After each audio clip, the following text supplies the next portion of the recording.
বরিশালে প্রতিষ্ঠার প্রায় ৫৫ বছর পর ঘুরে দাঁড়িয়েছে শেরেবাংলা একে ফজলুল হকের নামে নির্মিত মেডিকেল কলেজ হাসপাতাল। আধুনিক যন্ত্রপাতি স্থাপন, চিকিৎসা সেবার মান বৃদ্ধিসহ পাল্টে গেছে সার্বিক চিত্র। বিভাগের ৬টি জেলাসহ এখন অন্তত ১১টি জেলার মানুষ চিকিৎসা গ্রহণ করেন এই হাসপাতালে। শুরু থেকেই নানান অব্যবস্থাপনা, জনবল সংকট, দলীয় চাটুকার, অদক্ষ পরিচালক, দুর্নীতিবাজ কর্মকর্তা কর্মচারী ও সিন্ডিকেটের কারণে প্রতিষ্ঠানটি নিজেই হয়ে পড়ে অসুস্থ। তবে ৫ই আগস্টের পর বদলে গেছে দৃশ্যপট। জনদাবির মুখে সর্বপ্রথম সেনাবাহিনী থেকে নিয়োগ দিয়েছে অন্তর্বর্তীকালীন সরকার। আগের চেয়ে অনেক পরিবর্তন হয়েছে, খাওয়া দাওয়া পরিবেশ সবকিছুই চেঞ্জ হয়েছে, আগের চেয়ে অনেকটা ভালো। যে পোয়াই পরিষ্কারটা ছিল না, এখন এটা আছে। আর আগে স্টাফের একটা কথা বারবার বললো এটা পাইতাম না, আর এখন নার্সদের সাথে যদি একটা কথা বললে মানে তারা এলাও করে। স্যার আসার পরে হাসপাতালের প্রশাসন, পরিষ্কার পরিচ্ছন্ন, রোগীর সেবা আগের থেকে অনেক উন্নত এখন। তারপরে রোগীরা আগে ঔষধ অনেকটাই এখান থেকে হাসপাতাল থেকে পাচ্ছে ফ্রিতে। এটা শৃঙ্খলার ভিতরে মানে এখন হাসপাতালের সবকিছু চলছে। দালাল নির্মূল, ট্রলি ও অ্যাম্বুলেন্সের চালক সিন্ডিকেট বন্ধ, অবৈধ দোকান উচ্ছেদ সহ সার্বিক নিরাপত্তায় মোতায়েন রয়েছে শতাধিক আনসার সদস্য। আমাদের এখানে মোট আনসার সদস্য ৮৬ জন, ৩ জন সহকারী প্লাটুন কমান্ডার, 1 জন প্লাটুন কমান্ডার, ৪২ জন সদস্য।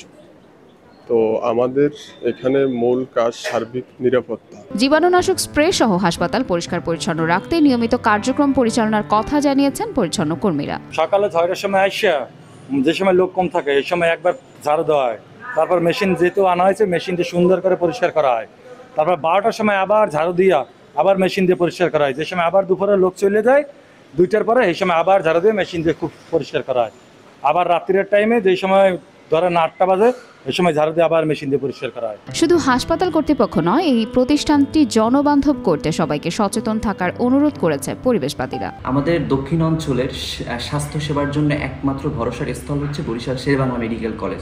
আমরা ইতিমধ্যে সবসময় কর্তৃপক্ষকে দোষারোপ করছি যে পরিষ্কার পরিচ্ছন্নতা নিয়ে, কিন্তু অ্যাট দ্য সেম টাইম এখানে যে রোগী এবং আমরা যারা স্বজনরা এবং দর্শনার্থীরা যে হাসপাতালে যাচ্ছি, আমরাও কিন্তু বিভিন্ন সময় এটাকে অপরিষ্কার করছি।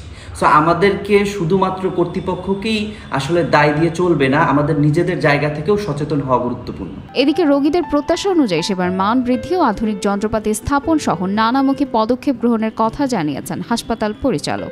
বাংলাকে হাতে লেখা চিকিৎসা রিপোর্ট দিত, এখন কিন্তু আমরা পুরোটা অটোমেশন নিয়ে এসেছি।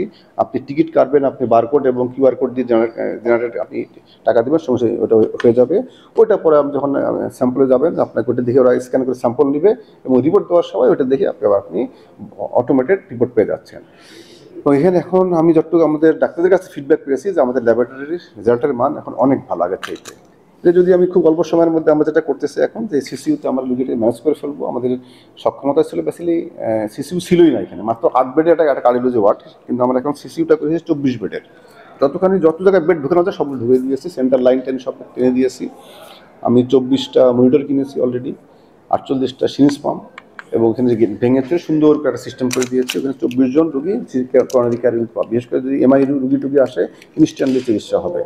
তারপরে স্টেবল হওয়ার পরে আমরা যেটা রিং পড়াই পিসিআই বলি ওটা করবে। এইটা এই মুহূর্তে আমাদের হচ্ছে না, মেশিনটা ঠিক হয়ে যাবে, পিএসসির সাথে আমার কথা হয়েছে, এবং আমরা একটা নতুন ক্যাথ ল্যাব পাবো, তখন আমরা এখানেই রিং করতে পারবে, ঢাকায় যেতে হবে।